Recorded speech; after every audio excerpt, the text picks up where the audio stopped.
Bum bum. One day I'll be living in a big old city, and all you're ever gonna be is mean. Why you gotta be so mean? Man, that was bad. I forgot Dylan Burns. He was supposed to join Hake. And we're off. It is Wednesday, December 13th, 2023 AD, Anno Domini, the year of our Lord.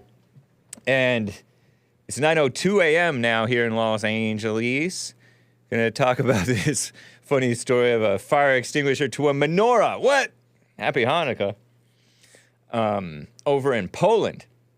And stop thief! I meant to get to this story yesterday, but I forgot that I had Dylan Burns. Wasn't that a fun guest? I need to get to your super chats, guys. I wasn't able to get to all of your super chats. I wanted to get to them.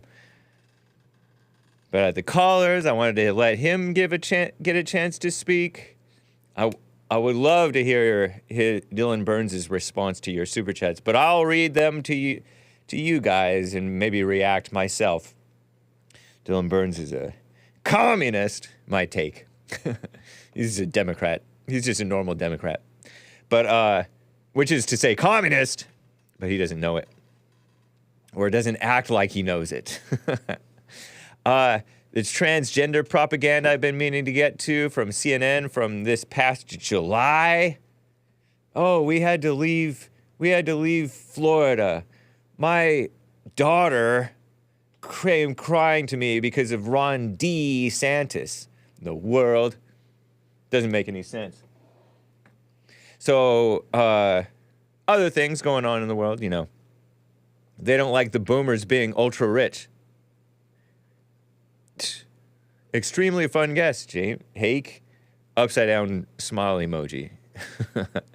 So, anyway, guys, all that and your calls if you'd like to call in. But anyway, let's get right on with the show. 1, 2, 3, 4. Oh, it's the Hake Report. The Hake Report. La la la. Oh, it's the Hake Report. The Hake Report.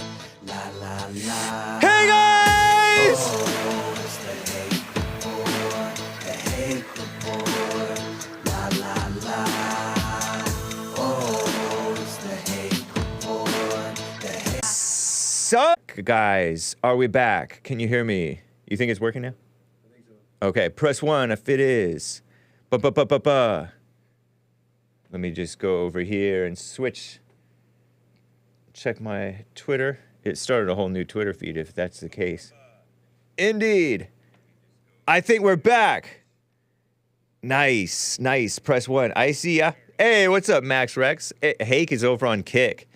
Okay, man, you guys missed it. I had the best monologue. Psh.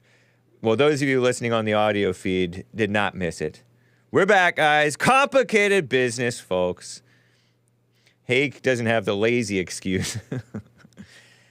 Let me get to Keith in Illinois, who's on the line. Been on hold for a little bit here while we were trying to get the stream going. Thank you, Nick. American Anchor Baby. Makes magic happen. Gets this thing off the ground. Keith in Illinois, thanks for calling and holding, man. How you doing? Hey, all right. Hey, how are you, buddy? I'm doing fine. Thank you. Well, happy holidays to you and the crew and, your family and all the people like that. I appreciate it. Same to you. Merry Christmas, Happy New Year, and all that. Yeah, that's right. Well, I got, a lot of things on my mind, but I'm going to try to make it fast. I was noticing that all the money Joe Biden gives Ukraine and these illegal aliens, and during COVID, people were told they didn't have to pay their rent to their landlords for a whole year. Yeah, okay? And then some. And then some, and then the government didn't come back and pay these landlords now. You understand what I'm saying? Yeah, I do. Right, they didn't pay them, but they're gonna give billions of dollars to Ukraine for a useless war that they're not going to win. That we know they're not going. All the men over there are dying. They're going to lose all their sons and daughters and fathers. I know, that's so evil. Ukraine won't have any men left. They're going to wipe out all the men in Ukraine in the next year. So they're all going to be dead. Okay, Yeah. That's it. They're all going to die.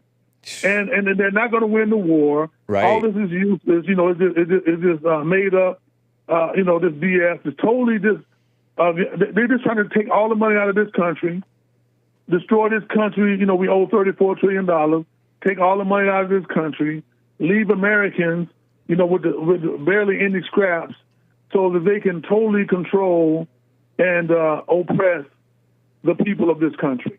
And you know what? I don't know if you heard my guest yesterday, Dylan Burns. Okay. He's very pro this Ukraine mess. Matthew says, "Hey, sit up straight, fix that posture." And he said the same thing to my guest, Dylan Burns. Sit up straight. Have your guest sit up straight. I didn't get to mention that to him. But yeah, he said that our foreign aid stuff or foreign policy spending or whatever is like 1% or less of our spending.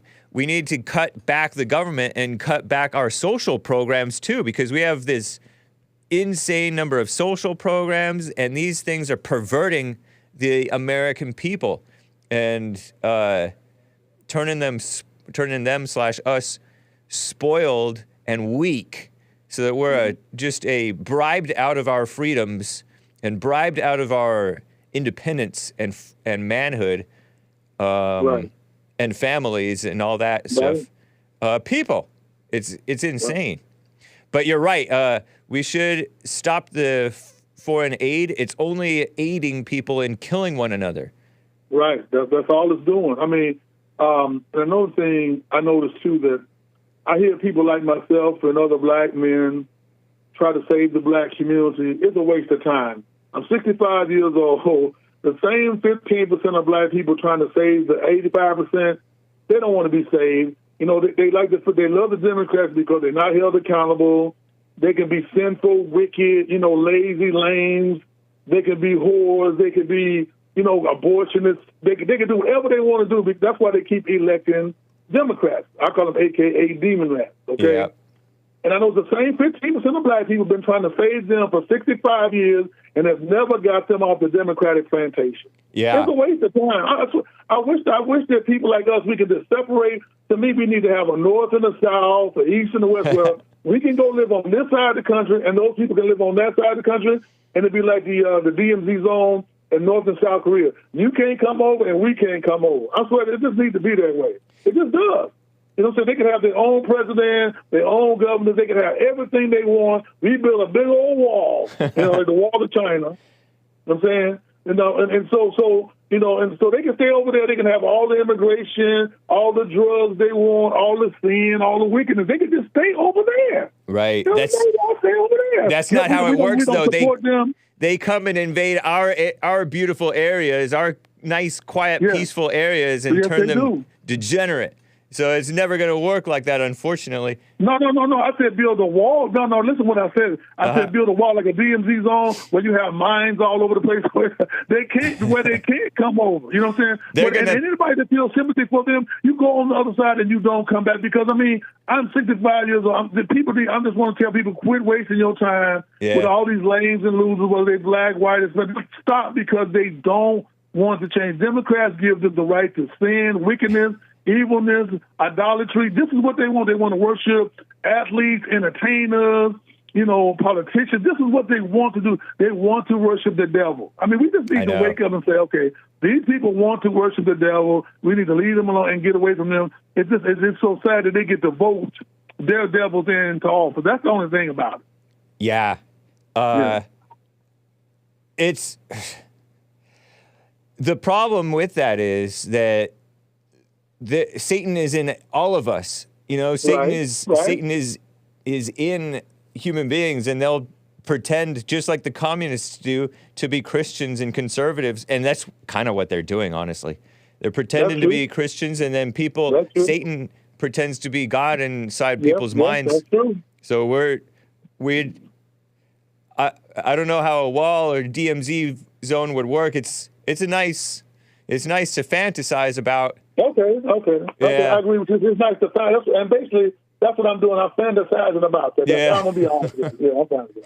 Yeah. So these people here, we just gotta live with the devils. I know we do.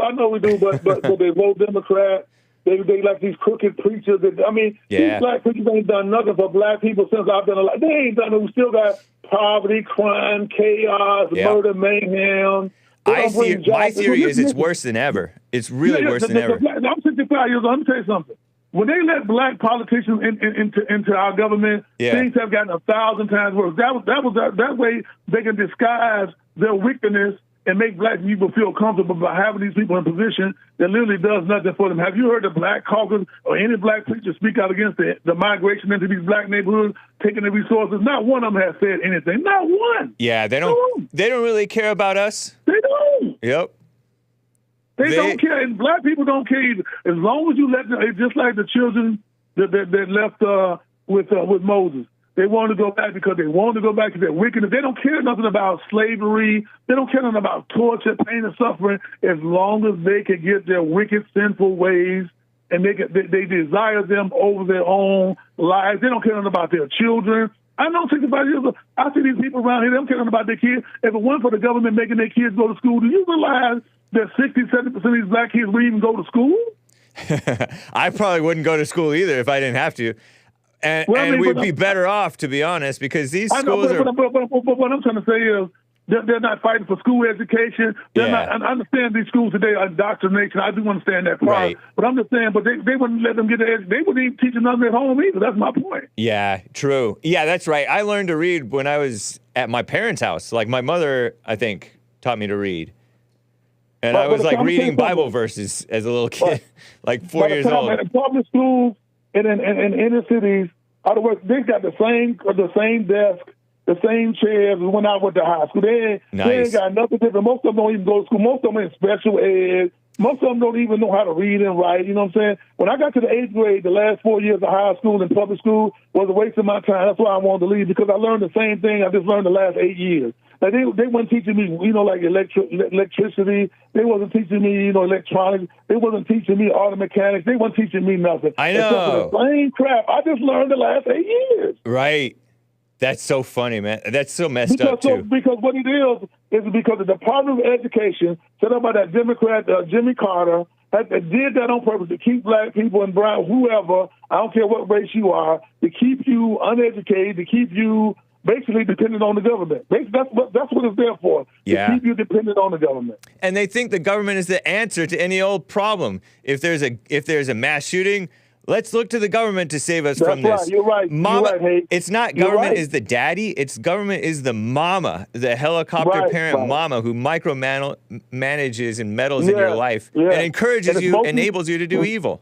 Right, and it's mostly done. All Democrats are that way. We got our rhinos, but the Democratic Party has always been that way, and they love to use a criminal like George Floyd, Michael Brown. Do you ever notice like a good black person never gets in trouble with the police? So there's never an example of a good black man getting in trouble with the police because he goes to work, he obeys the law. They'll find the worst criminal, the lowest form, and make this guy into a martyr. And these people will jump, these black people will jump on board a career criminal. Right.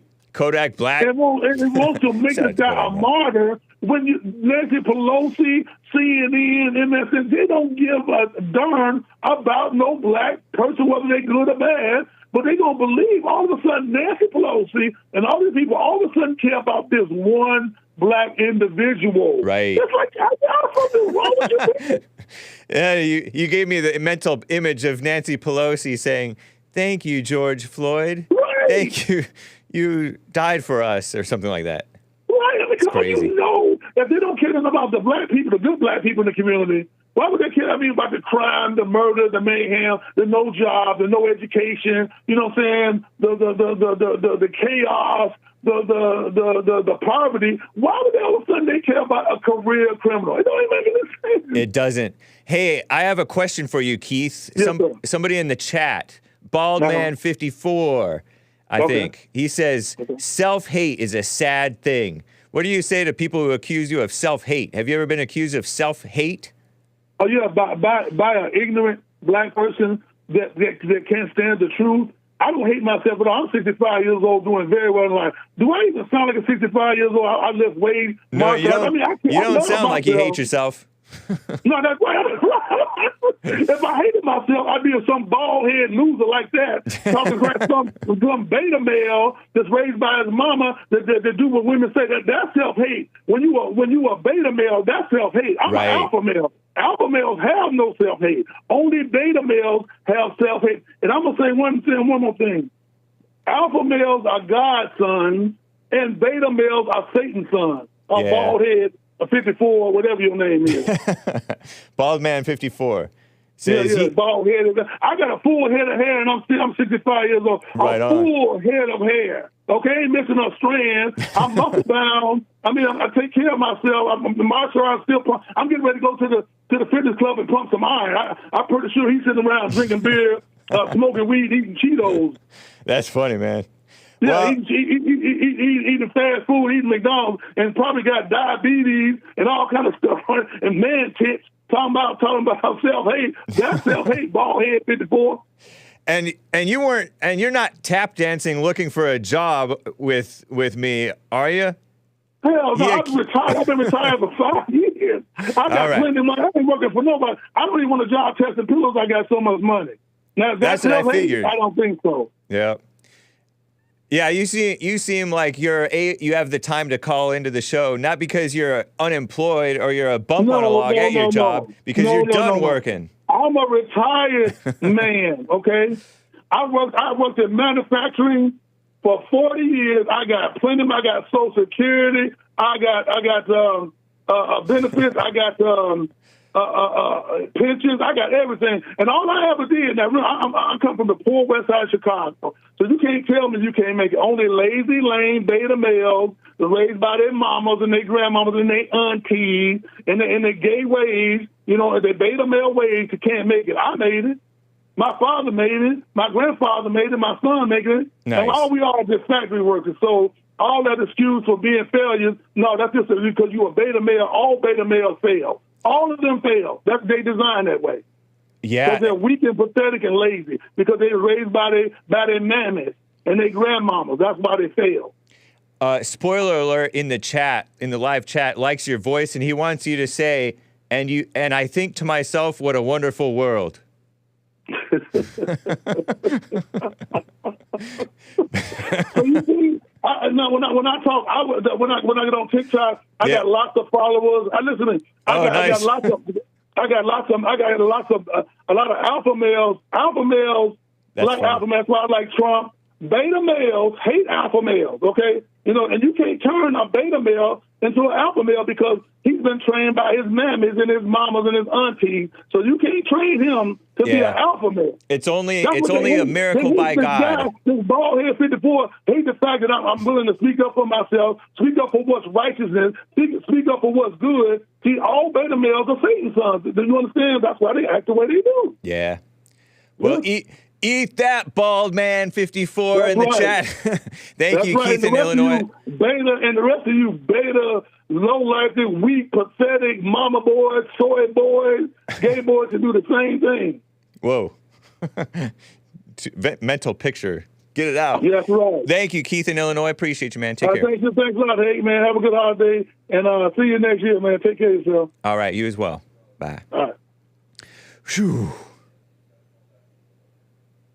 Now he does have a cool voice, like that one guy, Louis Armstrong. William in California is on the line, wants to talk about this Harvard mess. What's up, William in California? How you doing? Oh, man, sometimes. How you doing, brother? Doing fine, thank you. Right on. Miss Gay, she has lost $1 billion for Harvard, and there seems to be some plagiarism involved as well. So Harvard is actually involved with a lot of cheating. Oh, really? Yeah. On And whose she's part part? of Who's it. cheating? Well, she's part of it. They're about to come down on her. As a matter of fact, Carol Swain, a real lady. Oh, I know of her. She's been on the Jesse Lee Peterson show a couple of times. Yeah, a real lady, class act. Yeah. She's got power, but she doesn't overpower men. She's a lady. She's a lady. She accused Miss Gay of stealing quotes out of her book. Oh, really? Yes. And Sheila Jackson down in Houston, the baboon. Oh, come on. Don't say that on my show. I have to disavow that. I disavow. Did you know I got a copyright strike from this past March? Just today, I got a copyright strike from this past March. I went to copyright school real quick, and I was able to stream, but I have 2 different types of strikes going on now. We don't want to give you strikes. Yeah. We don't give you strikes. I appreciate it. I don't. Sheila Jackson Lee, though. Go ahead. Boy, you should have heard her cursing like a sailor. I think I did. Is she the one who cussed out her staff? My goodness. She seems not to have a good humor. She's showing just pretty much the person that she is, though. I mean, that's how most of them act when they're not in front of a camera. Yeah. You know. I mean, I could believe that you get on their bad side, or they get on their gotta get on their own bad side. Yeah. Very common. I was not really surprised because look at her face. Her face looks like she has ill humor. Deaf, ugly, but yeah, she got her butt kicked really bad. Oh, because she ran for mayor. It might be career over. Yeah, it might be career over. They're talking about. They're predicting their career is pretty much over. Wow. Yeah. Well, that's good for her though, because she'll be happier. To be honest, I bet. Well, I'm gonna piggyback off that last caller you had. That man is based. Yeah. And he touched on a lot of stuff that I went through. Some of that stuff during the pandemic with tenants. As you know, we have not rent paying control. rent. Yeah. Yeah, we have rent control in California. Oh, what a shame. What a shame. And I just flipped it. Because at the end of the year, you know, the tax time, I got it back. But the bonus was tenants that I had for a long time that you could only raise the rent 6% on a year. Oh. What happened, the blessing in the pandemic for me was that those particular few tenants that I had that were under that, that were protected under that, they just left. They just left, which was a blessing for me. So, oh wow! Right I took somebody's rent from that wouldn't leave. That was only paying what $2,800 a month. Mm. When she left, I was able to go up my rent 1,000%. I went up to $6,000 a unit. Nice, so, right on. I beat it. Yeah, I beat it. There's always a way, right? There's always a way. There's a way. There's a way. You know, but. That's a base caller you just had on the phone. Shout out to that gentleman. Yeah, because he's right. He doesn't need to be validated. Right. He speaks from confidence. I've never understood that phony idea about self-hate. That's usually somebody. That's an accusation as if you're all black people. So just because you hate the other black people, I don't even know if Keith hates anybody. But say you criticize other black people, doesn't mean that you're criticizing yourself. That's the first most common. You know what, James? That's the first most common thing that blacks say about other blacks that don't go for their shenanigans. And it makes no sense. No, it doesn't. But then again, you shouldn't expect an angry person to make sense. I don't know about Bald Man. I don't know. Maybe Bald Man. I don't know about him. I've never heard from him. You know, I just like the caller. Yeah, of course. He was based. Yeah. And that's what kept our communities intact. Yeah, he's an OG, an old he's gentleman. in the same field. He actually retired from the same field as I did. He's in the manufacturing and building things. That's cool. I was into that. I happened to just get out early because I didn't have to do it anymore. Yeah. So I left, and I'm just like him. Everything I have, I work for it, and anything I didn't work for, it was coming to me anyway. It's mine. Nice. And that man is basically telling it like it is. He doesn't have to answer anybody, and he's definitely telling the truth about reading and writing. I don't know where you're talking about with this black excellence, because we got schools that have children, black children, that cannot read at all. Yeah. And ain't no real man in the black community like me gonna be proud of something like that. Right. No, it's that's wild. To that's sit wild there to and think say that that doesn't exist, that's the crazy part. That's not true. It is true. Your children can't read. What a shame, man. Where did you learn how to read, man? I learned before I even went to school. I Me knew too. how to read. Yeah, my mother taught. I'm pretty sure my mother taught me to read. It's wild to think about learning to read. How the hell did we get to a point where we got 12th graders that can't read? Oh. What a shame. Oh. The Selfishness. Teachers Union.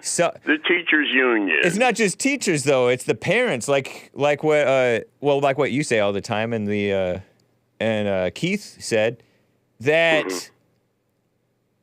Well, the mothers, single mothers, they don't have time for the children. But my mother stayed at home after she started having the children, and taught us. We were reading before kindergarten. Yeah. Somewhat. Sad. And then we did have decent, actual old school, original gentlemen, old gentlemen and lady teachers. I'm gonna tell you something, man. I think I told you this before. The best teachers that I had were male. Right. Nice. The best teachers, and I'm talking private school and public school. Both situations, the best teachers I had were male teachers. Yeah, me too, pretty much. I mean, I don't know. I had some female teachers who were pretty good. Teachers too. I mean, pretty good. But you know what, man? When you really think about it, the best teachers were male. I really liked the male teachers, Mr. They were Welch, good teachers, weren't they? Mr. Miller. And I can say these common Mr. names because Hawkins. they're not doxing. No, I'm not doing that. Yeah, Mr. Hawkins. I was just so excited to be in his class, but I mean, he didn't play around either. Right. He made sure that you didn't get a zero. Oh, hey, I have a caller, Ronnie from Ohio, who may or may not want to talk to you. I don't want to get into any call spats. Okay, all right. Not for that. Well, I appreciate it. Well, Ronnie's not a bad guy. He's a decent guy. Oh, okay. Well, then if he wanted to talk to me, if he's not a bad guy. I don't know if he wants to. Let me check. Ronnie in Ohio, how you doing, man? You're live with William. I don't know if you wanted to talk to him. You're talking about reading levels.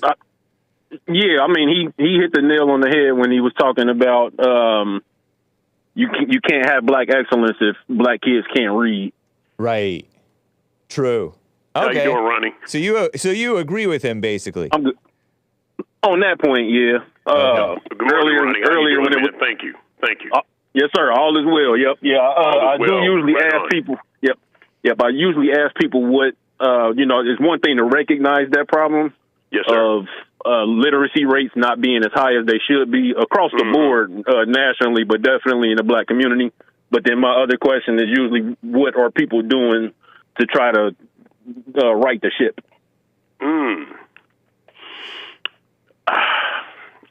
This kind of it starts at home, man, Ronnie. I just think it starts at home. I had both mom and dad. Yeah. And my father had two sons, and he did a lot of things in his life. He bought a lot of property. He kept his sons with him. He raced cars professionally, and he made sure his pit crew was his two sons. Now, when me and my brother got out of line, we can get away with it with my mother. We just push her over. But that one person, the common denominator in my household, was my father. Mm-hmm. So Papa don't take no mess. So could we He didn't defund take single no mothers? mess. And I'm going to tell you something, Ronnie, to tell you the truth. I didn't even notice this till later in life. I noticed when he got ready to get us, really get me and my brother and straighten us out, he did not allow my mother to get involved. You know, spoiler alert says that Washington, D.C. public high schools get more money per student than any other public school on the planet, but the students can neither read nor write at fourth grade level, he says. That's true. And, Ronnie, did you hear about the one in Maryland? They had 0 students that could read Was that Baltimore? grade level. Yeah. You know, there's a guy in Baltimore, Giovanni Patterson, who's happens to support JLP, I think. And he's been suing the city and the school district because they're failing the kids and they don't even care. Well, yeah, and the mothers are. Yeah, I know. It would be great to be able to sue the mothers. I know Ronnie. I don't know if he's black or what nationality. He black. Okay, all right. Ronnie probably could piggyback on this one. We actually have the worst mothers in the country are in the black community. What makes you say that? What do you mean by worst? They're the worst. In what way? Look, we were talking about them yesterday. 37-hour a week jobs that fall short 3 hours from being full-time, get on Obamacare. All of the gifts and goodies and freebies, and still that their children cannot read. And I know that Ronnie probably can piggyback on this one, is that there are a lot of single-parent homes in the black community.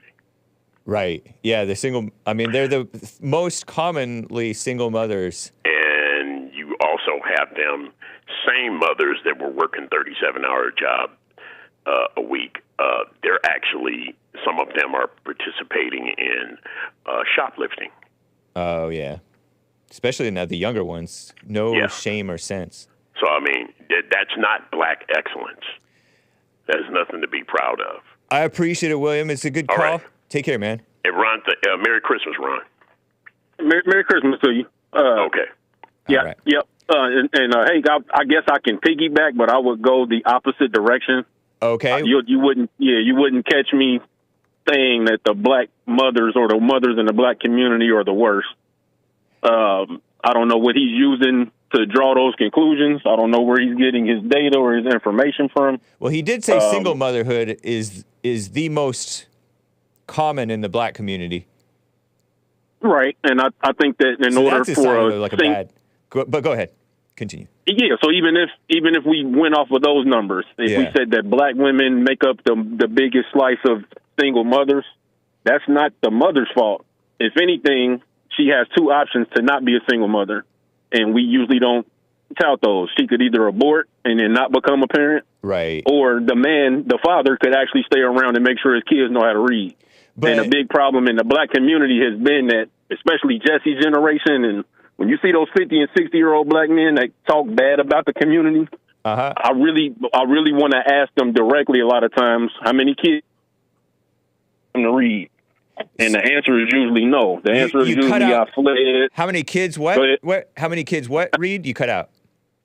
Oh, my bad. Yep. How many kids they have, and then if they taught them to read or not. Oh, okay. But the black mothers, they're partly to blame for being single mothers too, because you can't just put that all on the man just because he's not there. I agree wholeheartedly. It takes two to tango. You got to get along. It takes two to tango. Yep.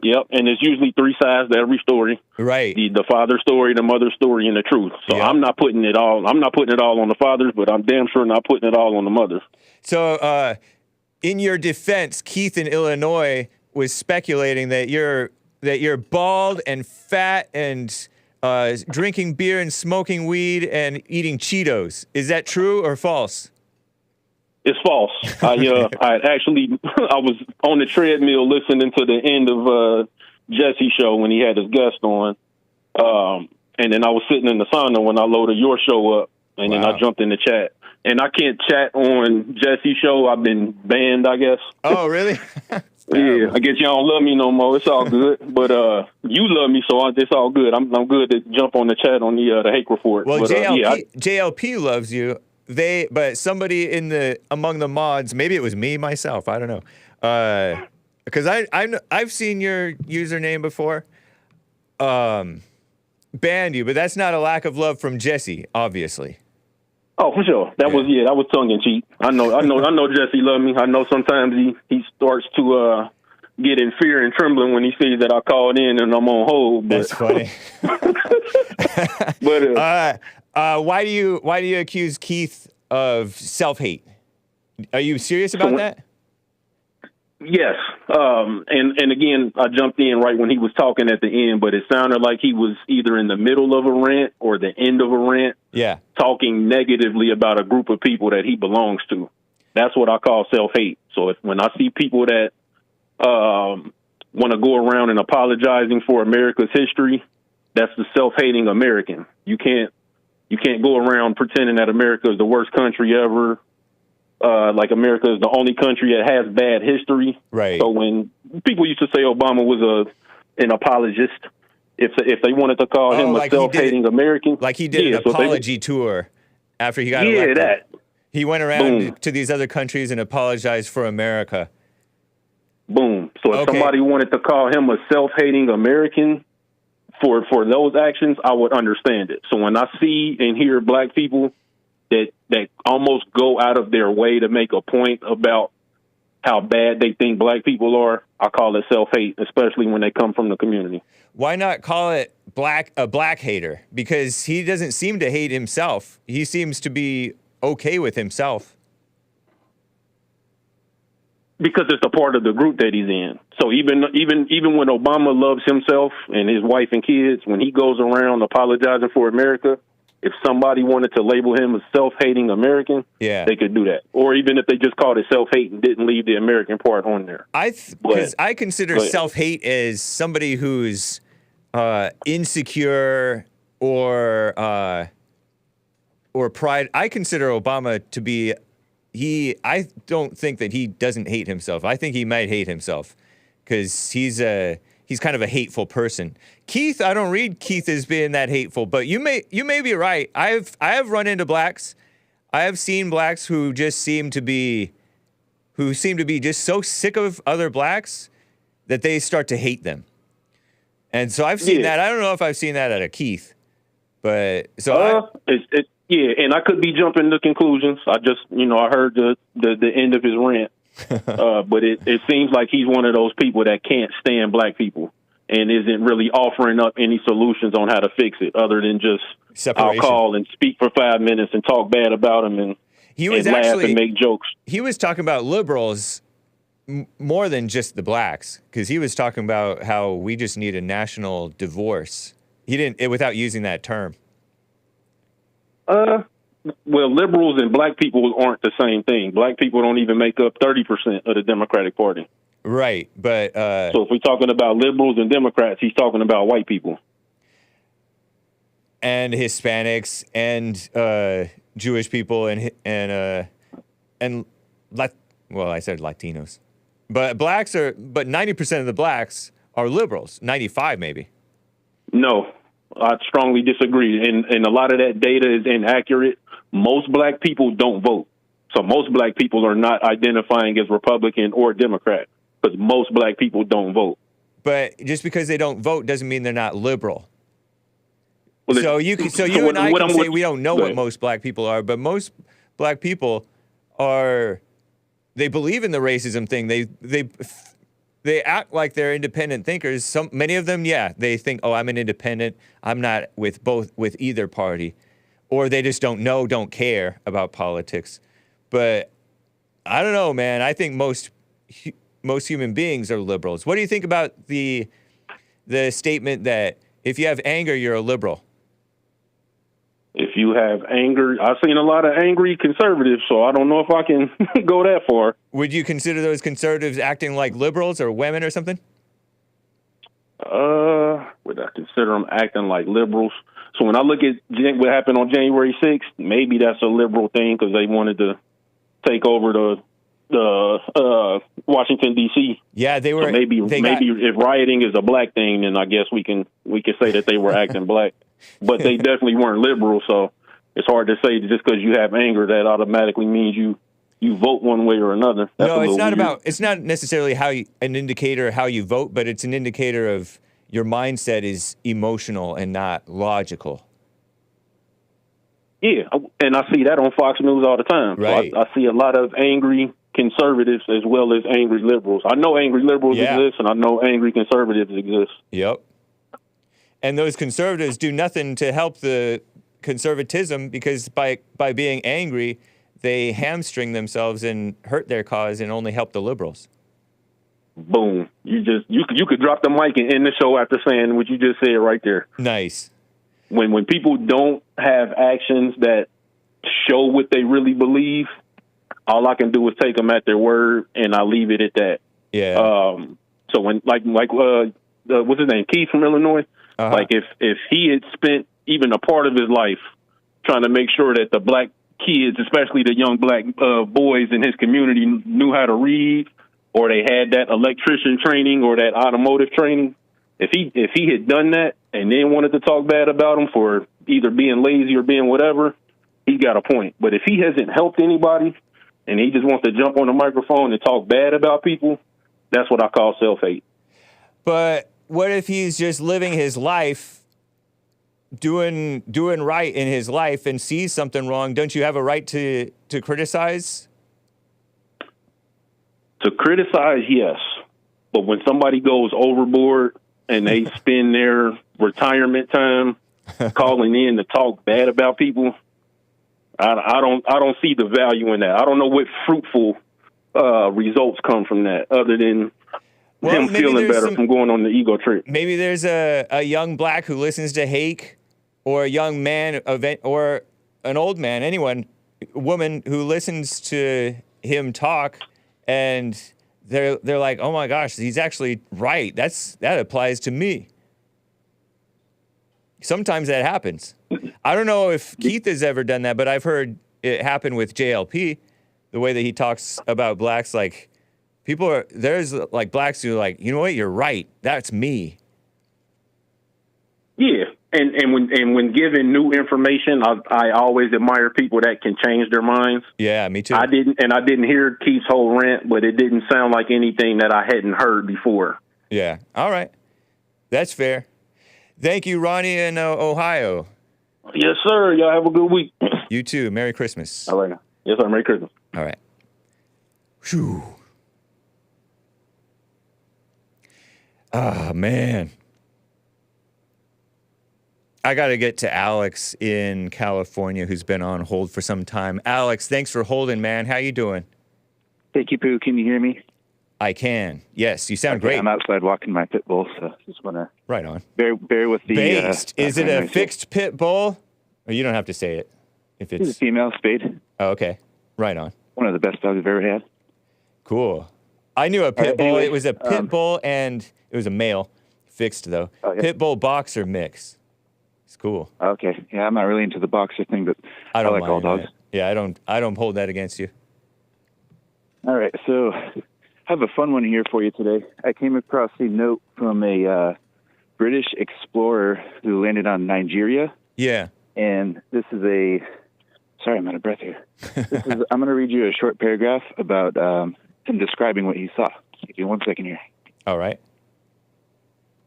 All right. Benin City lies to the west of the Niger and is near the sprawling delta of that mighty river. These days, Benin is just another ramshackle Nigerian town filled with mud huts and tiny shops. But Benin is different from the others in its history. All of southern Nigeria was a land of oppression, terror, and fiendish cruelty of slave raids, slavery, juju, human sacrifice, and cannibalism. But Benin surpasses all of them as the city of blood. And this is a quote from the explorer that landed there in 1855. Always covered with streams of dried human blood, wow. The stench of which was awful. Huge pits, 40 to 50 feet deep, were filled with human bodies dead and dying, and few wretched captives were rescued alive. Everywhere, sacrificial trees in which the corpses of the latest victims everywhere. But yeah, basically, what was going on in Nigeria that they were doing like human sacrifices or something? So, yeah, I mean, my point is, people are bitching and whining. Complaining about white colonialism. Look what they were doing before the whites even got there.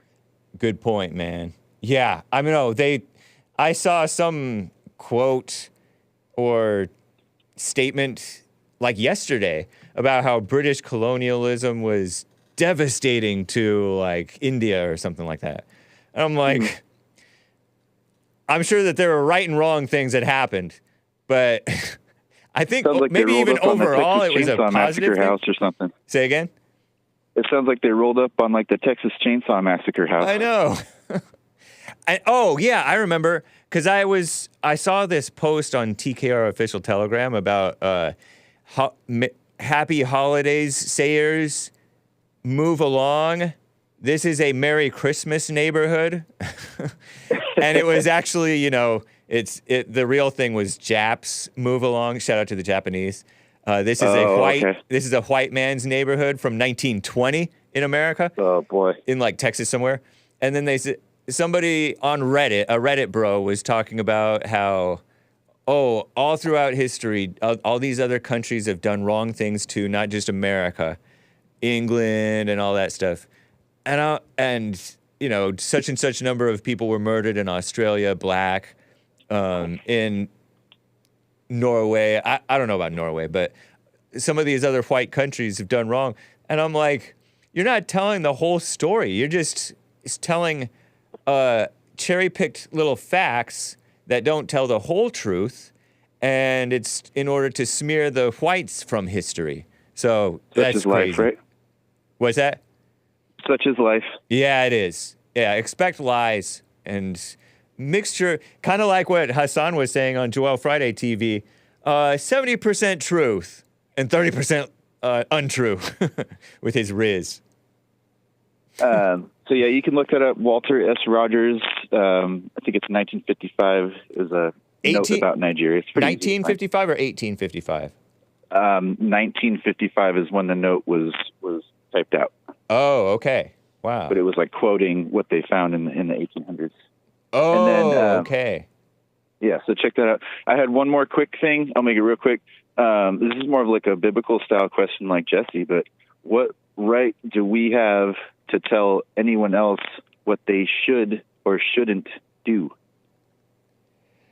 I think we have the right to tell them, but then leave it alone, because you have no right to impose on them beyond just telling them what they should or shouldn't do. It's not advisable to give a whole lot of unsolicited advice. Don't you feel like you're kind of, like you said, imposing or kind of playing God if you're telling someone what they should do? Right. Oh, you should do this, you know? I don't know. I'm being more observant of words these days, listening to you guys. Right. Stuff like that just pops up. So. That's an interesting, it's an interesting point for sure, man. Yeah. I like that. That's pretty much all I had today. And just one tiny snippet for Maze, lovely Maze. People don't dislike Obamacare because it has Obama's name on it. It's because poor people who couldn't afford insurance were being fined for not having insurance. Yeah. Not because he's black. I know in her tiny mind, nothing goes beyond, thinking about being black. So it is what it is. But yeah, true. That's why people don't like Obamacare, Mace. Yeah.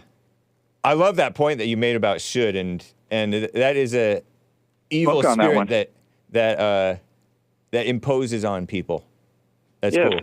Think about that one. Maybe ask Jesse what he thinks. I'd love to hear what he thinks. Okay. But would you do me a favor and send me off with a round of applause? I think Hassan can pull that off. Thank you, Alex from California.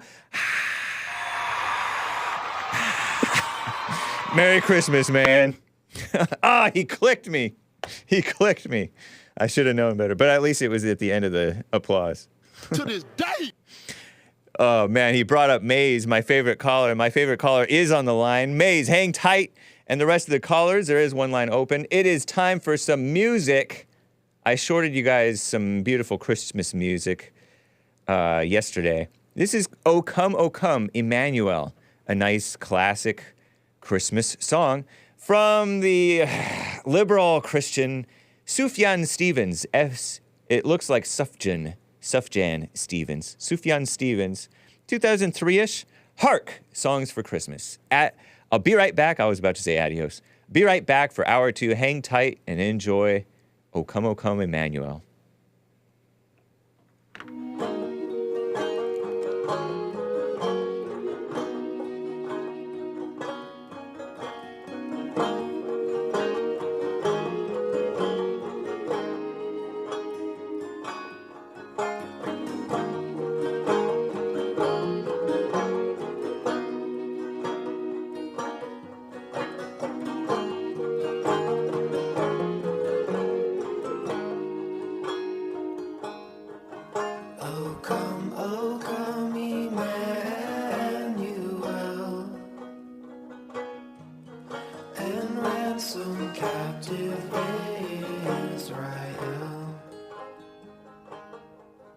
that mourns in lonely exile here, until the Son of God appears. Rejoice, rejoice, rejoice. Rejoice, rejoice, rejoice. Oh, come thou day spring, come and cheer our spirits by thine advent here. Disperse the gloomy clouds of night, and death's dark shadows put to flight. Rejoice, rejoice, rejoice. Emmanuel,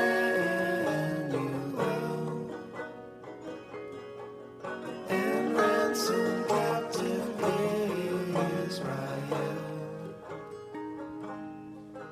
Rejoice, rejoice, rejoice.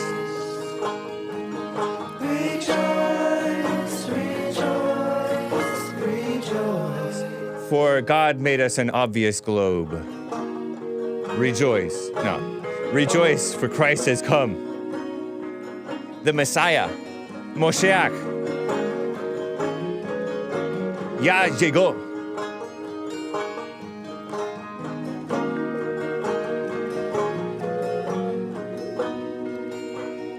Nice banjo.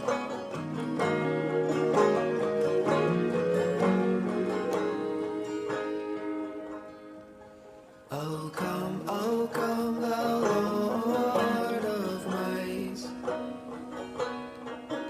who to thy tribes on Sinai's height, So good. in ancient times didst give the law, San Onofre here. Beach. in cloud and majesty and awe.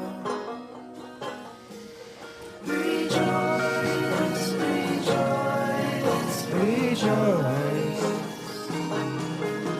Rejoice, rejoice, rejoice.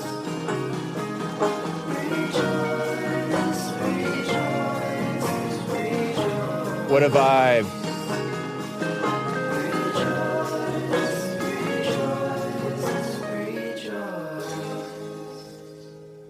Well, thank you guys for bearing with me through the beautiful music. And shout out to Sufjan Stevens. You liberal. We don't judge. All musicians are. Okay.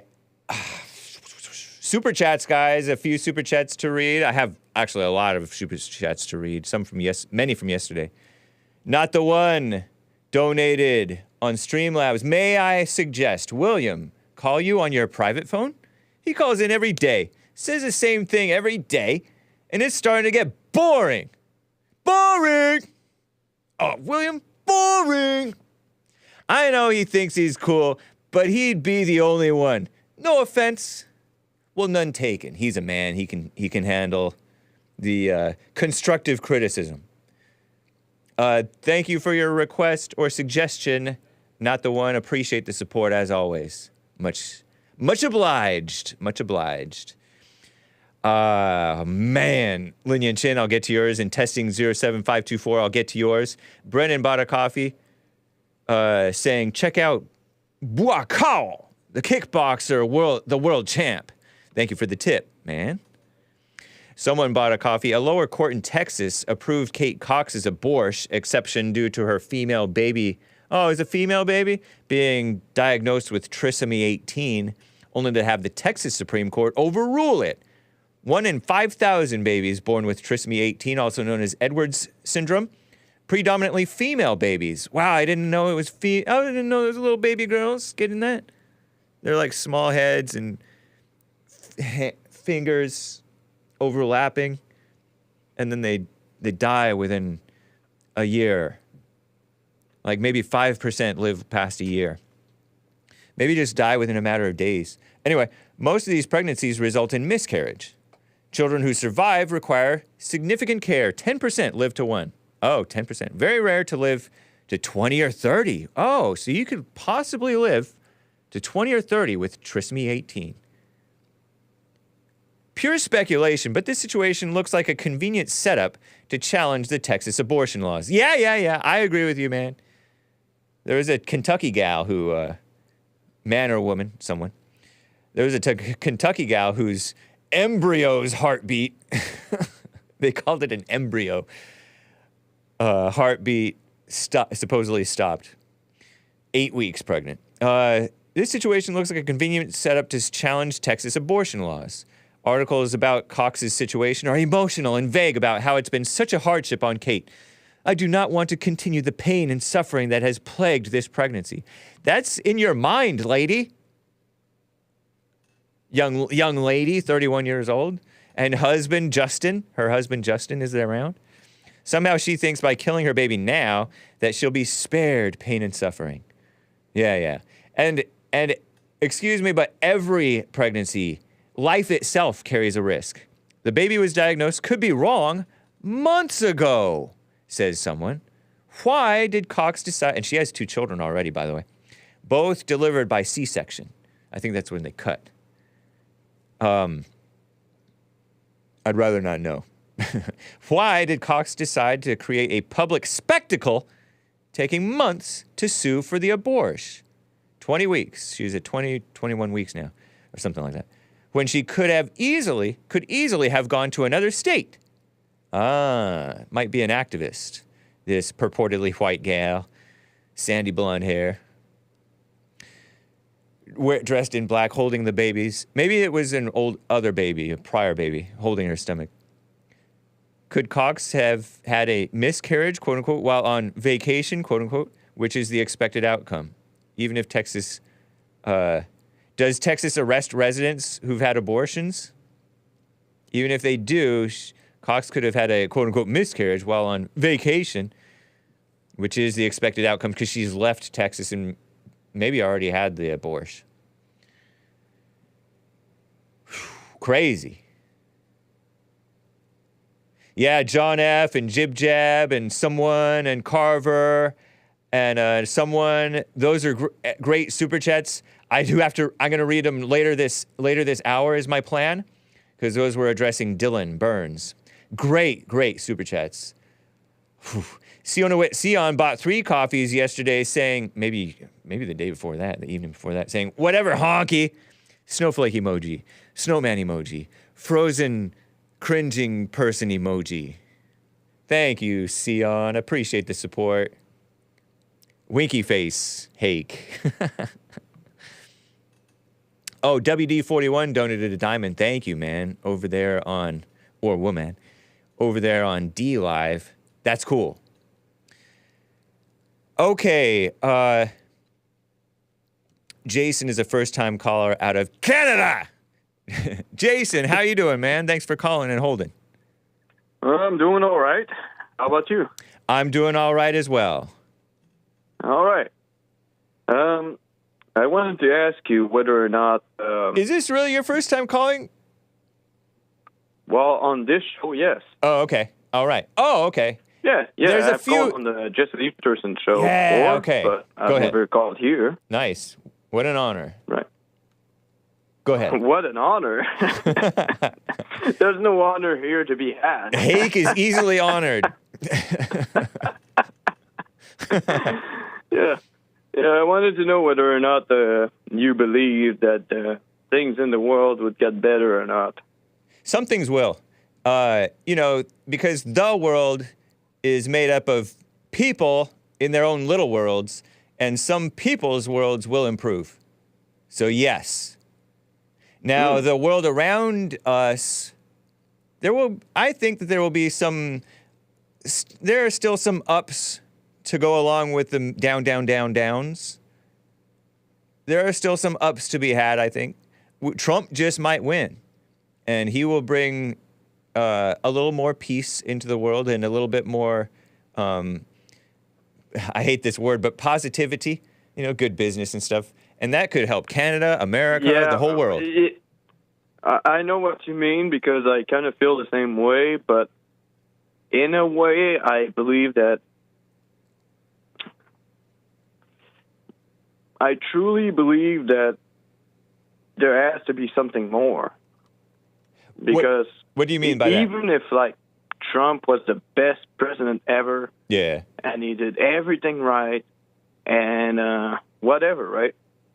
So long as the heart of the people haven't changed, I don't know. I don't see it. That's totally true. It's going to be, it'll be too little, too late. You can't just rest on your laurels just because our guy, winky face emoji, is in there. Yeah, well, too little, too late. Yep. That doesn't really exist. I just mean what you said. It has to be right at the right time. Otherwise, there's nothing there. Yeah, like you said, people's hearts are evil. And so even most of us Trump supporters and super ultra-based self-haters. Right, but our heart is evil, right? Yep. So I guess that's where my lack of faith would actually show up here because. But that's a lack of faith in the world. You should have a lack of faith in the world. But just when know I your look own into heart. myself, I see that I'm no better than them. Okay. Yeah. Right? So this is where I get kind of a lack of faith because doubt. I'm chuckling because this is what I'm doing with you, basically, right? We're just talking and. Catch yourself thinking those things because those are lies. Those are the devil wants you to believe that, so you resign in being having an evil heart that you'll never overcome. You don't know that you'll never overcome. Have faith by realizing that that's just that's a trick of your evil imagination, making that assumption about your own evil heart. Never to change. You know what I'm saying? Do you follow what I'm saying? But do you feel it?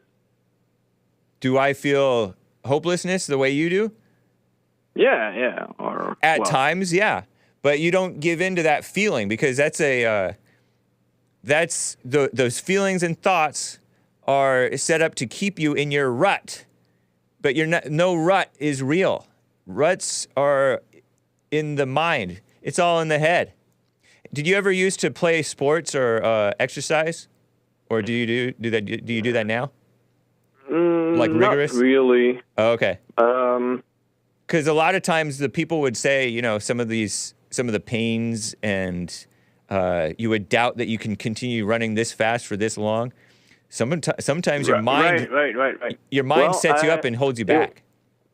Well, I gotta say though I've never played sports or anything like that. Yeah. I did work in my life, right? And I did feel that way. Okay. So you had experienced doubt and your mind was telling you to quit the work or whatever, and you realized you didn't have to quit. You didn't have to obey your mind. Yeah, well, no, I guess I've never actually realized that because let's just say that things were more complicated than that, I guess. Right. Right. You're working, you're trying to do the best you can, and sometimes it will happen that some people are getting protective of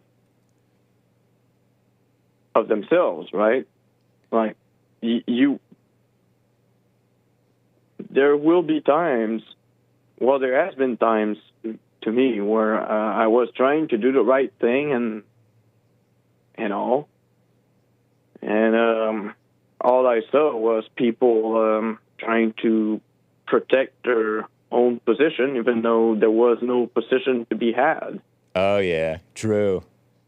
Yeah. And this can get complicated when you're trying to go through the world, and it doesn't seem like there's much you can do then. Well, you can't do anything about you can't do much of anything, and sometimes you shouldn't, about other people's flaws and evil hearts. But you can watch how you're responding to them, because a lot of the times when we're bothered by these evil people, that's a sign of evil in us. I'll probably always. You know what I mean? Yeah. Oh, absolutely. Because if we didn't have the evil in our hearts, I guess. And isn't that we would comforting do to whatever. notice?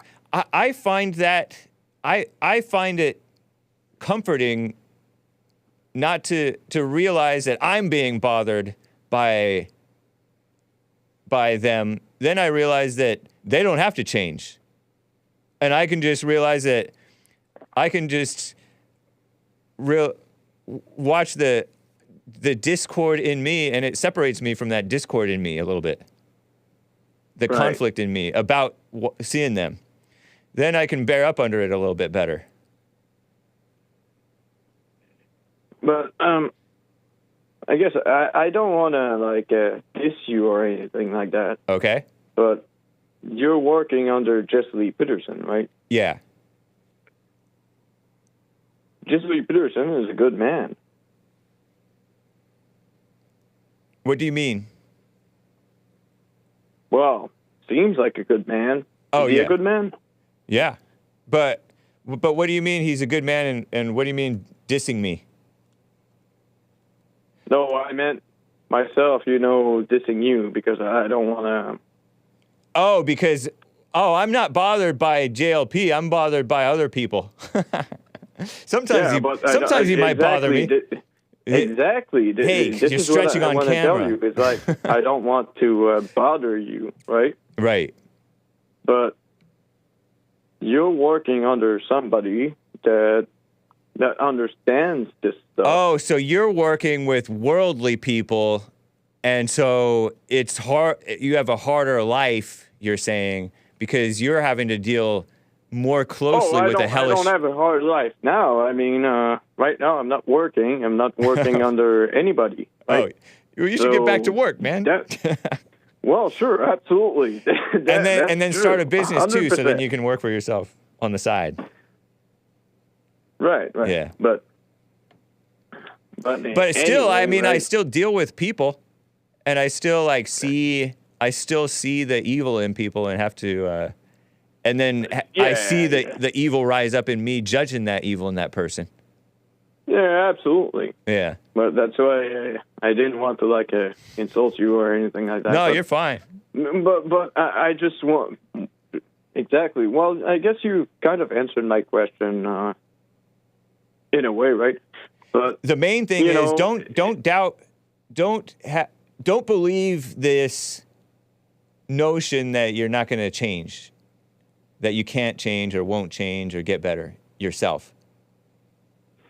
Because that's a trick. Oh, I can't stay with the prayer. I can't, whatever. You know what I'm saying? But that's did you ever get the feeling of being afraid of something better? Oh, like you're afraid of succeeding, and then you can't take the pressure of continuing that success or something like that? Yeah, something like that. Yeah, I mean, that's the devil never quits. The mind never quits trying to undermine the person, the human being, probably. At least in my experience. No matter how successful you get or whatever, no matter how comfortable your life gets, Satan or you, the devil in you, your imagination will always find a way to stress out over something and be not at peace. Right. Yeah. So don't put your hope in succeeding or not succeeding. Are you at peace?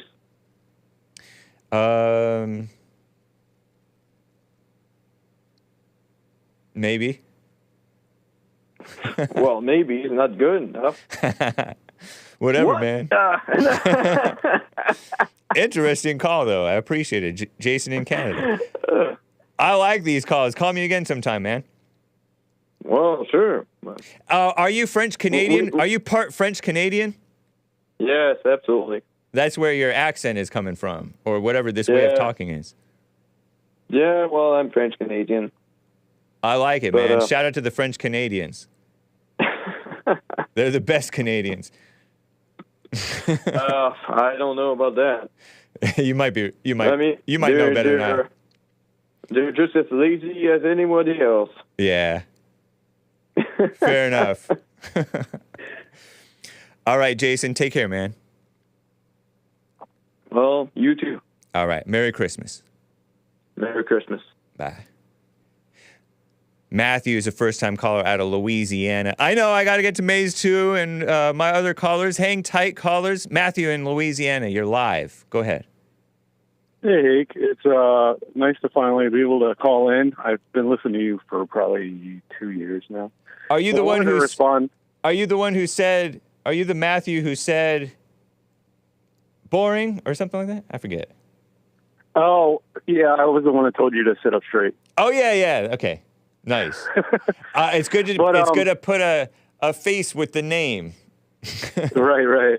Right on. But I've been listening to this caller you've had here. His name's Jason. Yeah. Oh, Jason. He called into Jesse, I believe, a few times. And the first time, I think he was the one that was inebriated. Right. Yep. Yeah. Okay. So I feel like a lot of people get hung up on trying to do the right thing. And that's not really the way to go about it. Like, we always think about, well, the 10 Commandments, am I doing what I should be doing? But really, the only way to do the right thing is to see when you are doing the things that the evil spirit, the great deceiver, actually puts into you. And then you can start to see those things that aren't right in your life. Yeah. That you can actually get rid of, because especially with things like alcohol, pot, and gambling, or, just lying in general, I think we always get hung up on what is right and what is wrong, but it's really just about seeing what you're doing, as you're doing it. Yeah. I think there's a lot of truth to that. Like you get a habit, get home, pull out a beer from the fridge. Take a pause. Sometimes there have been people in the live chat, I think Linya and Chin or somebody, has said, when you get to a new place, like you get from work to home, take a pause and do a little silent prayer. Come back to yourself. Come back to your body or whatever. Rather than go into this lull and not be aware of the temptations. Because that's all that habits are, is just mind-numbingly falling into the same old temptations all the time. Right, and Jesse was had the patience of a saint with him on those first two calls he called in. Yeah. Because oh my goodness, he was so drunk. But that you have to have that same patience with yourself. Right. Because you always want to see some kind of a result in what you're doing when you're trying to, quote unquote, work on yourself. But it really is about just noticing those things in the time. It doesn't mean you're going to stop doing everything that you don't want to do anymore. Right. You're going to start seeing that you're going to see them more often. And then you're like the silent prayer. Yeah, you're going to do that. But throughout the day, you'll have many silent prayers where you might be in the middle of doing something that you don't agree with, that is not you, that is the mama spirit. And eventually you'll start seeing that so often that you'll stop doing it. Yeah. It's because part of the things there are many things to overcome. There are things, sometimes say you get drunk and then you feel sick later and then you hate that sick feeling and that's what you're bothered by. Or exactly. Or so you have to overcome being bothered by feeling sick after. You have to overcome being bothered by the fact that you have these moral failings, because that's just false pride. So exactly, you have to overcome. Let's say I didn't prepare properly. I have a bad show, and I have this awful feeling from having a bad show or whatever. And I never want to have that feeling again. I'm going to try to do a good show. That's the wrong motivation. That shows that I have to overcome that wrong feeling from having the bad show. Yeah, it's the judgment. Yeah. This false pride, that's not seeking after righteousness. That's seeking and we for do it in others more than we do. We will judge others way before we'll judge ourselves and see it in ourselves. Like when we're in chat and we're in the snake pit, we tear people apart at all these things that we notice. But when you're doing it yourself, it's much more, because your mind is not on that when you're doing it. You have to notice it, and that's the training, and that's part of the silent prayer. Is if you do it every morning, every night, you start to see those thoughts as they're coming in, and then you're going to see that throughout the day. I do it all day long. Like I know I'm I guess you can call it a sinner, but I mean I'm not a sinner because that's not me. That's Satan working through me that I have to notice, and everything gets better over time. Yeah. That's just how I see it. Right. That's so true, man. Yeah. That's funny. It was like when JLP mentioned in church me lying and blaming Hassan for me stretching on camera. I'm like, oh my gosh, that's so evil. I didn't. And that's funny because I didn't even see that. But you're so right that you don't catch yourself because you're not aware. You're not watching yourself. Everybody else is watching you. They can plainly see your flaws. Right. That's funny, but it's still fun to be in the snake pit. Oh, yeah. I like being every day. Yep. Right on, man. Great call. Matthew in Louisiana. Call me again. All right. Have a good one. Merry Christmas. Merry Christmas. All right. Whew. I got to get to Daniel in Texas. He's been on hold forever, for the longest. Daniel in Texas, thanks for calling, man. Go ahead. Hi, Jay. Hey. Thank you for having me. Of course. Your earlier callers were talking about reading and writing and the importance of reading and writing. Yep. Doesn't it blow your mind that there are people that cannot read and write? I don't even really believe it because these blacks are on Twitter and they're on TikTok and stuff. They can somewhat read and write, but maybe not fully functional. I don't know. Yeah, but it does blow my mind. It's crazy. But they're reading and writing at a very low level. Yeah, and they're not necessarily comprehending. And then with the anger, they're not pausing and understanding when people are even talking, when they're reading, and all of that. That is very true. It's crazy. Yeah. They're remedial. Yes. I just like that word, remedial. Go ahead. Because reading comprehension takes work. Yeah, it really does. You have to pay attention. The biggest thing is paying attention. And they're distracted, they're angry, they're easily distracted and taken away, and they give up quickly because they don't feel that they can pay attention. But paying attention is so good for learning, picking up that useful skills and information. What are you reading? The snake pit chat. You know what? I intend fully to read more from, the Bible, yes, but also Bad Choices Make Good Stories by my former de facto producer. I'm going to have him on the show next Friday. He wrote a, what is that, a book? Yeah, he's written a couple of books. From Sean? Dylon, my former de facto producer, Dylon. I'm not sure if you're familiar with him. No. Yeah, he used to get guests on the Hake Report for me, and interesting guy. And he's autistic, high-functioning autistic. My Life with Autism. Bad Choices Make Good Stories. Something like that. Okay. So that's what I intend to read. But you are a reader. You actually full-blown read history, don't you? Yes, I read works that are compiled together by historians as well as first-hand accounts. That's cool. And I do that because you have to put the work in to comprehend what you're reading. A lot of historians are great because they'll compile annotations with what a first-hand source has said, and then you can look at the annotation to get your bearings on exactly what is being said. Wow. So it takes work. Yeah. And it's enjoyable. I find it enjoyable. So you're reading like Old English type stuff. Maybe that's not the right word for it, but it's stuff that you wouldn't. It's not in the normal vernacular of everyday present day. So you have to go to the annotations as well as the historical references to see what they're talking about? So you say it, it's not exact. The history that I read doesn't typically go into Old English. Okay. Because Civil War English is very close to the English we speak. Right. Okay. So you can, the hard thing to understand in the Civil War writings is the context of when they're talking about munitions and they get into the nitty-gritty details, and then they also can be very flowery with their language, and they exaggerate quite a bit. Nice. So you do have to kind of get some expert historians to kind of sift through that.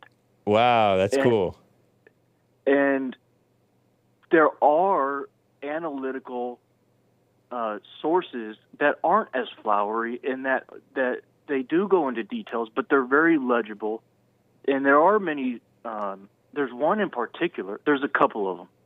And I know you're a big fan of the Confederacy, but Grant's memoirs is a pleasant read. Nice.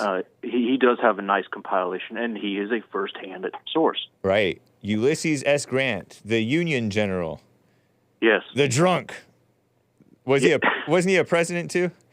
I say drunk. Yes, that may be exaggerated. Who knows? It is exaggerated. His drinking never affected his work. Nice. That's cool. He was a high-functioning alcoholic. Well, they all were. Yeah. Let's be honest. Poor Grant. You know, Grant gets so much flack. Yeah. You know, for every portrait that's commissioned of Grant, there's 10 of Lee. Poor Grant. That's funny, man. I'm so I'm a Grant enthusiast. That's cool, man. You were talking about Old English and the English is in the United States has only been around for so long, so the English is very similar to what we speak. Yeah. And there's a lot that they have done they have done exploration. You know, you had a caller who was talking about the English exploration of Nigeria in the 1800s. Wow. Well, guess who else was exploring in the 1800s? Americans. There are American expeditions, and they write, you know, they're funded by, they're government funded, and they go down to, you know, places like, you know, Africa. They go down to Antarctica. And Charles Wilkes was a naval commander in the Civil War. Well, prior to being a naval commander, he was in the United States Exploration Expedition, and he went down and explored Antarctica. And he had a number of things to say about it, including they had basically a standoff with penguins. Wow. They were studying penguins, and they were trying to get a drawing of a penguin, so they brought it on board. Well, the penguins weren't having it. So there's this huge standoff between these sailors and the penguins. But all of this stuff is very easy to read. It does take a little legwork to find, you know, the manuscripts, but they are online. Okay. And, you know, there is the Internet Archive, which has preserved a lot of these writings. And then for the New World exploration, when I was telling you about Cabeza de Vaca, yeah, a lot of what I've understood about him and Cortez comes from a historian in Sevilla, Spain, and his sources are firsthand. They come from accounts from Cortez's conquistadors. Well, Spanish doesn't necessarily have the same type of Old English changes like we do. So the Spanish manuscript is very legible for modern people. Wow. And you can read Cabeza de Vaca's stories. When he explored Texas, he wrote about it, and it's called Naufragios, which is Spanish for shipwrecks. and it details exactly what happened on the Narvaez expedition. It's very legible. It's very easy to read. It's very sensible, and a lot of it comes down to the fact that Spanish hasn't changed all that much in the past 500 years. So right on, man. That's so interesting. And you consider that expedition to Antarctica, are those the flat Earth ice walls? Well, that's one way that you can figure out whether or not Antarctica is shaped the way it is. You can look at the Ross expeditions, which were during that time, the 1840s, 1839 to 1842, and then Charles Wilkes went down there, and he. But unlike Ross, Charles Wilkes didn't go across the entirety of Antarctica. He went south for a few months until it got too cold, and then he traversed back north. He lost some vessels along the way. He lost the schooner. Wow. Did that mean he lost people too? Yes. He lost a schooner, which I think had 20 or 40 souls on it. Wow. And they also lost men in a fight in some South Pacific island with natives. Yeah. And he, I don't remember exactly what happened, but he went off on these natives. So interesting, man. Yeah. Cool. Well, I always appreciate your history lessons, Daniel. At least somebody around here is putting in the proper amount of reading. Well, you're kissing my backside too much. Thank you.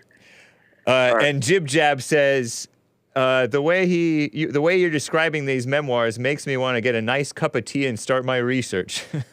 Get on it. I think you will enjoy it. Yeah. Another thing is, before I go, fiction. Get into fiction, because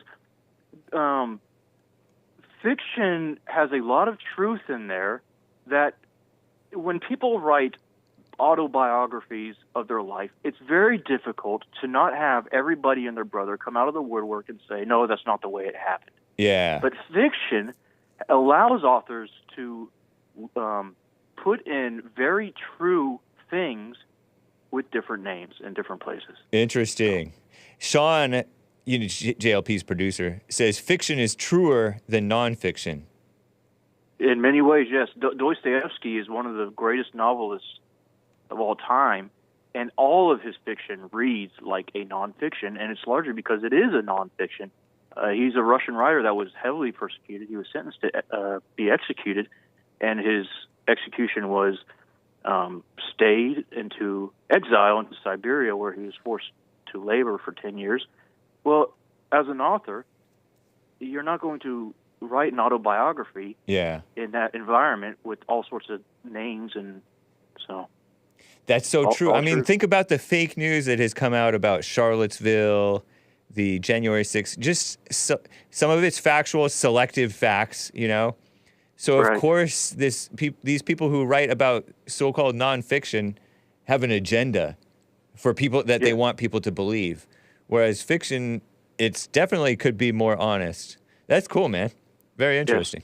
Yes. And not all fake news is bad news. Right. There were publications by Arthur Conan Doyle in the newspapers, and he published a fiction as if it were truth, and it was The Lost World. It was about exploring dinosaurs down in South America, and he published it as if it was a real account. That's funny, man.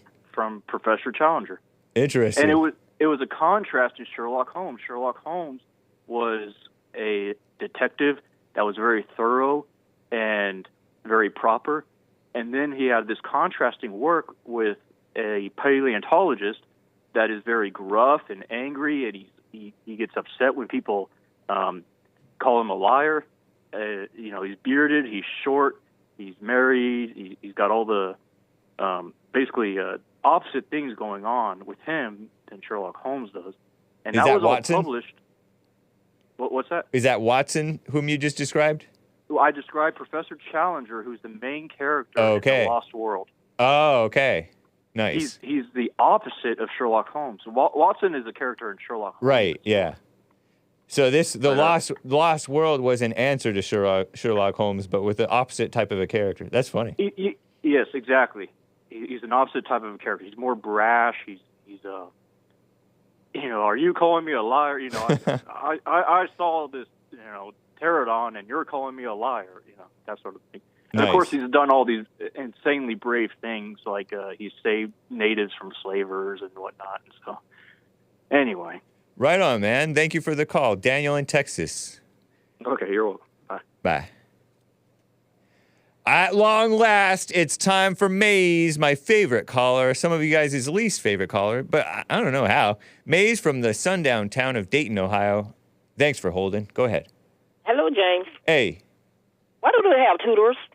Why do they have tutors? Yes. For extra help. Who's they? Help. Oh, that's what some people get. Yeah, I don't know if I ever had a tutor. So, yeah, they always say, well, if they want to believe it in their head, good for them. That black people can't read, but they want to tear black people that write books and all these different things and get rid of the history that they wrote about themselves. Yeah. And everything. They want to get rid of all of that. Yeah, I sometimes have a bigger problem with the literate blacks than the illiterate blacks. And just like I tell you, those shorthand writers in the chat room. Yeah. That's part of their problem. Shorthand Have you ever writers. heard of a book why Johnny can't read? Johnny Can't Read? Yes. As a book? Yeah, the book. Johnny Oh. Can't Read. Why Johnny Can't Read. Hadn't heard of it. Oh, well, then you need to check it out. Okay. And that'll help you out a lot, too. But anyway, to get back to the one that wanted a standing ovation for talking about Nigeria, Yes. I would like to know where he got that information from so I can do some research on it. Alex in California. Yes. He's the bright one. Him. Yeah, he's very bright. Bright. Yes, very. When you say bright, you mean dumb. When I say bright, I mean I said his brilliant. information that he read to you. I would like to know so I can do some research. Oh, he said you can look it up. It was published, he thinks, in 1955. Walter S. Rogers, and he was. It was a British explorer who went to Nigeria in the 1800s. He mentioned the year 1855. I'm not sure if that was a misstatement, because he also mentioned 1955, so I'm not sure. But he had a great point about he addressed you too. I know, I'll get to that part. Obamacare stuff. But yeah, so Walter S. Rogers, maybe 1955, British explorer, Nigeria. That should get you where you need to if you search that on Google, which is a totally useless website and is evil. And before Google came along, what was that there? Where did you get your research from?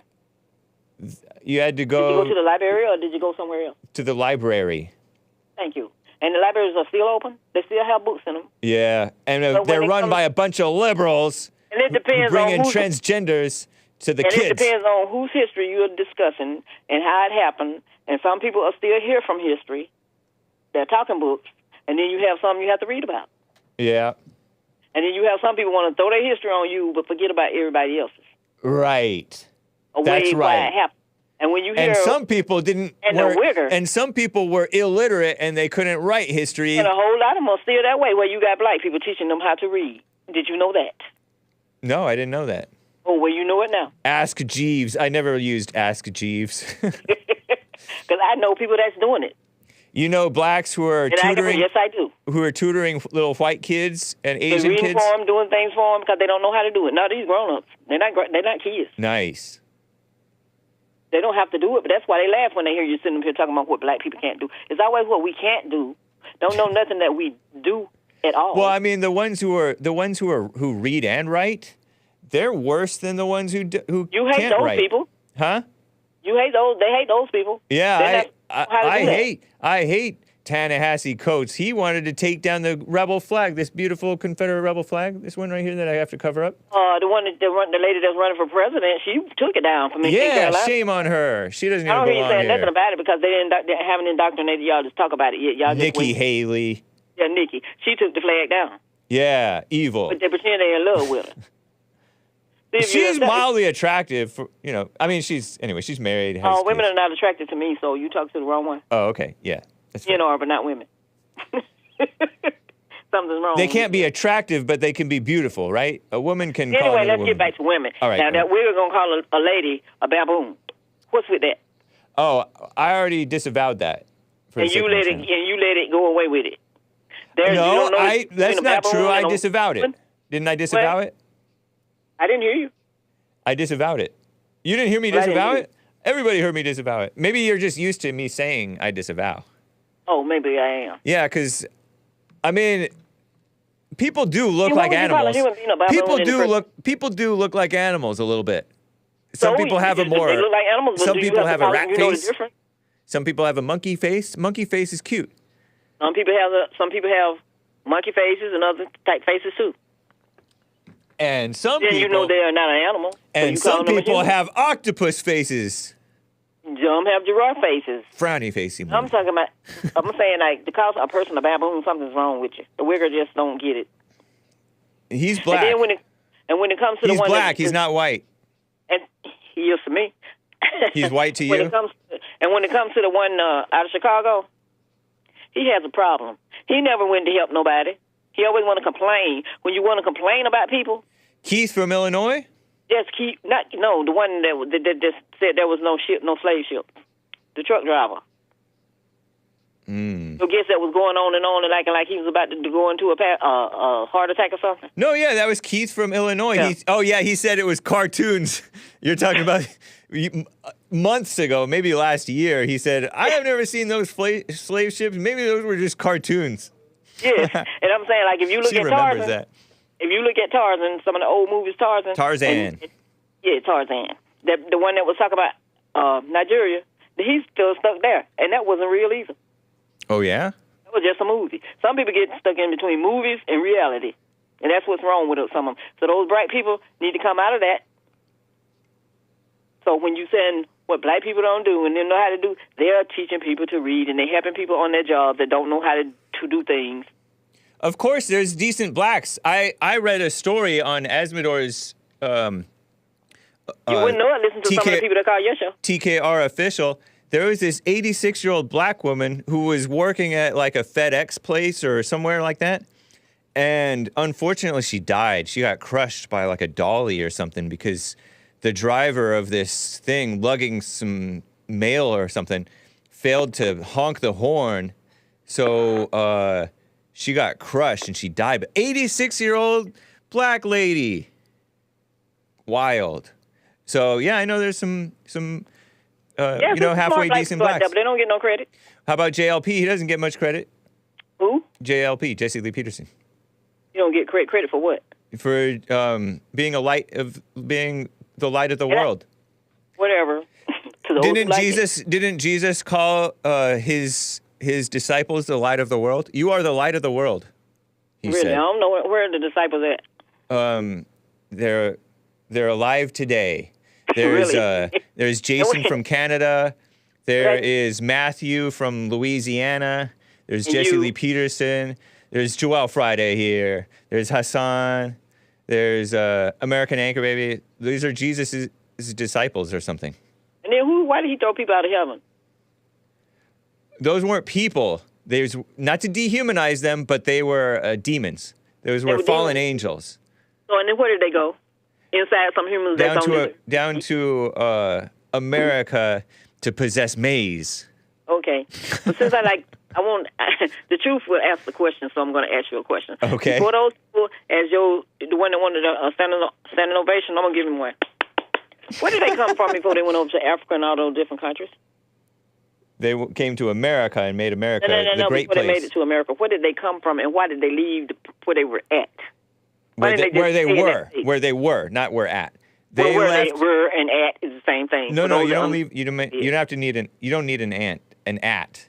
But they left Britain largely. They largely left England because the Anglican Church was not giving them the freedom of religion to be normal Christians. They wanted to be normal Christians, not Anglican Christians. So they came to America to be normal Christians. Really? They came to America and took away from At least that was the Pilgrims. Oh, okay. And then they gave this beautiful Christianity to many of the American Indians. Really? Yeah. And everything been messed up ever since. But what I want to say, it was messed up before. They made it better. If the same spirit came back and put everybody back to where they came from, what would y'all be? Say again?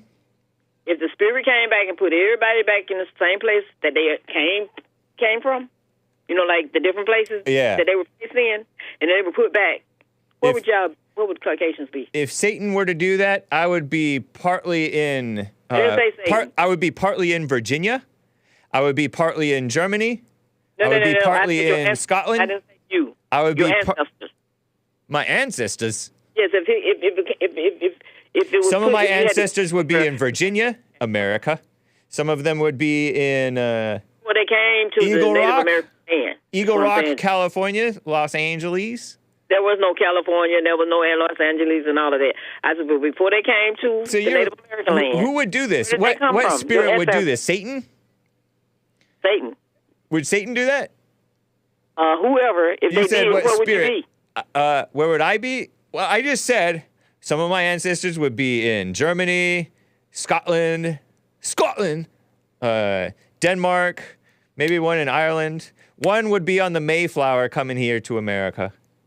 One would be in Virginia, almost getting burned at the stake by Indians. Really? Yeah. Mm-hmm. So why do you bring that up? Why do you bring that up? Why does that matter? Well, the world changes always. Well, the world changes already, but y'all not ready for it. And it's changing again. Yeah, I know. We got to be ready. You need to get ready. Be ready. In your head and all of that, and you'll be a straight person. But you people who want to bring the change, I don't know about you, but these people, as you call you people, or these people, whatever kind of people. These people who want the change, they change things for the worse. We change things for the better. No, how could you change things for the worse? And like the one man they got mad when he said hell is down here on earth. Uh-huh. And they got upset with him. Who? Because he said it. This is hell. So if y'all already in hell and it get better, that means you're going to a better place. Oh. That thing's going to get is better, but it's going to get better. One day it's going to be better, and y'all not going to be ready for it. But your version of better is not necessarily better. My word is better is all God's children got a role. Nice. But you don't think everybody got one. And when you realize that, then you'll understand. Got a role? Not all God's. They have a role. They have a role. Yeah. Women have a role. It's in the kitchen and quiet. That's what you wanted, but that's not happening. But that's their role, isn't it? Their role? I don't know, because you got too many people trying to be like us. Sometimes we get confused. Yeah.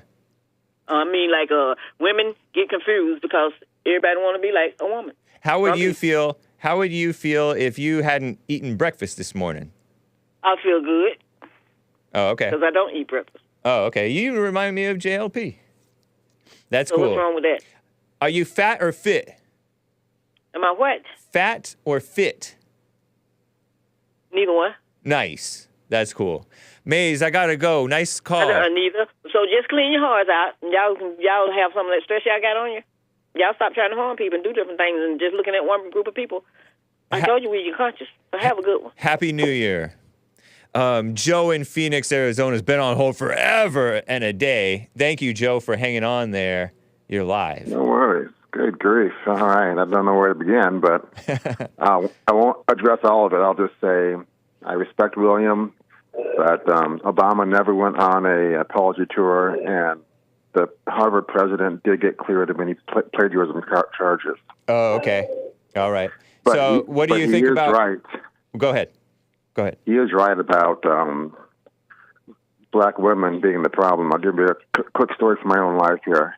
I've told you that I coached basketball at the middle school, right, as a volunteer coach. Yes. And I mentor the kids. Well, the school has a rule of you have to have at least a C average to be on the team. Yeah. But I have my own rule that the players have to have at least a B average if they ever are going to play in a game. Nice. And when I put that in, the single moms lost their minds. Oh, yeah. Lost their minds, James. They went to the principal, tried to get me fired, but you can't fire a volunteer. Right. And then they complained that, it was two black moms and one white mom who were the most vocal. Yeah. And they said, well, we can't afford to get tutors for our kids, and you're discriminating and all this nonsense.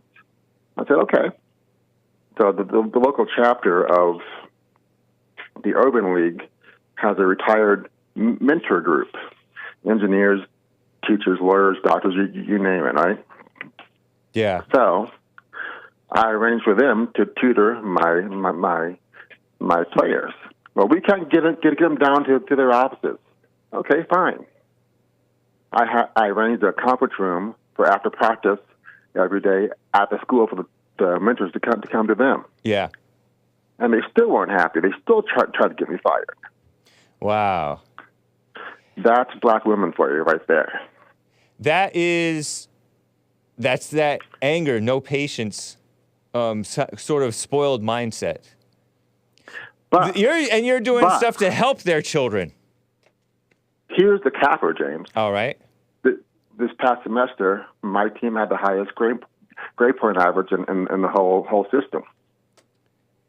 Nice. And got a little award. And who showed up with the award? But those same 3 moms. I couldn't believe it. I couldn't believe they showed their faces. All proud? All proud, yeah. That's funny.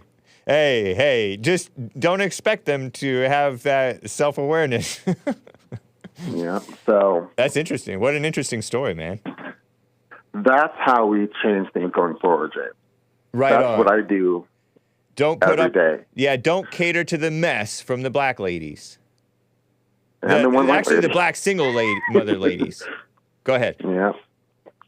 It's just ladies, period, if you ask me. But, yeah. Interesting, man.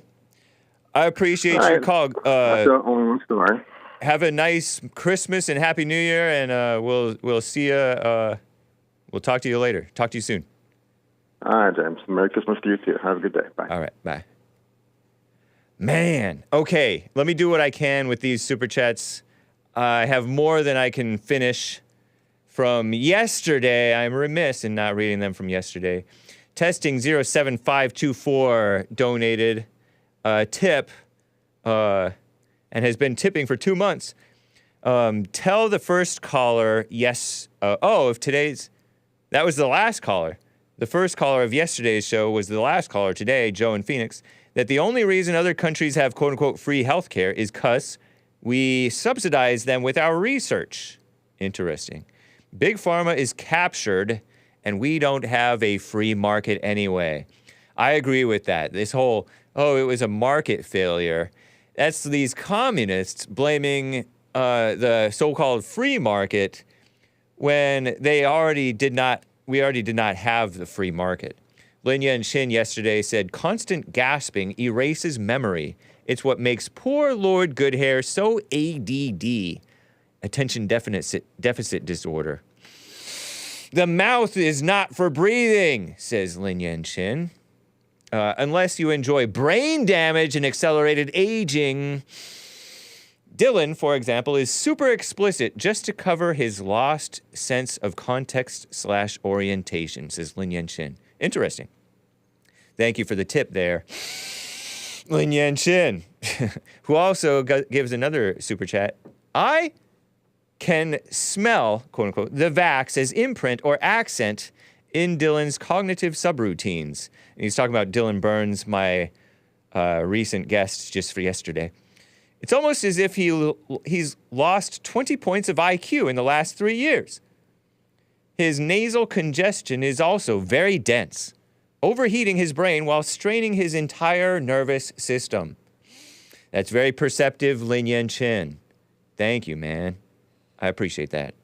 Someone bought a coffee saying if someone has trouble with reading comprehension or reads at a lower level than their peers, what is the significance? If someone reads at a higher level, what is the significance?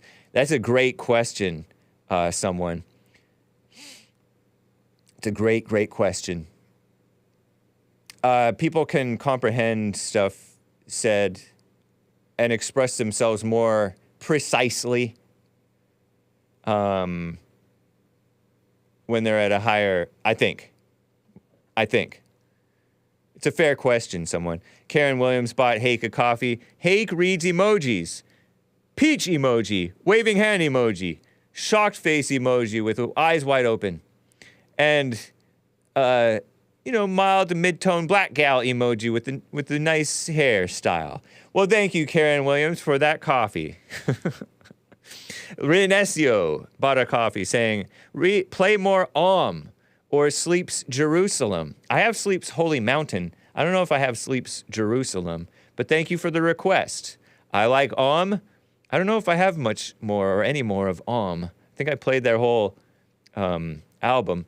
Guys, on the these coffees on socialism, communism, so-called healthcare mess, and Karl Marx, Jib Jab, John F., someone, Carver, someone. I have to read your super chats tomorrow. What in the world? I am remiss, but I'm going to have to put it off till later. And Rick in Hampton, Virginia, I cannot get to you. He wanted to comment on criticizing other blacks. You know, he probably catches this lame accusation of self-hate too. But I will have to get to you tomorrow, Rick in Hampton, Virginia, and the rest of the callers, and you super chatters from yesterday. It's going to be 2 days. But I want to get to those super chats. They're great. But it's Christmas time. Let's play Phil Hahn and Steve Johnson, Infant Holy, Infant Lowly, from 2005 or 2013-ish. Songs of Christmas. Adios, America.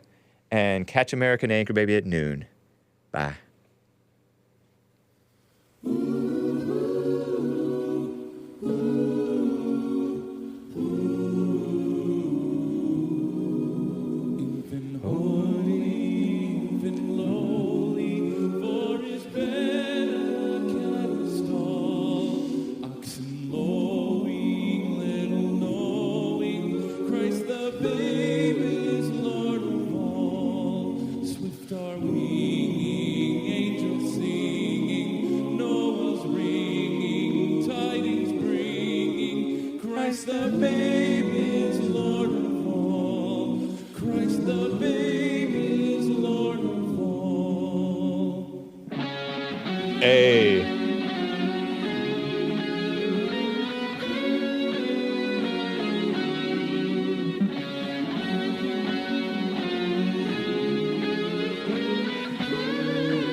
Adios, America.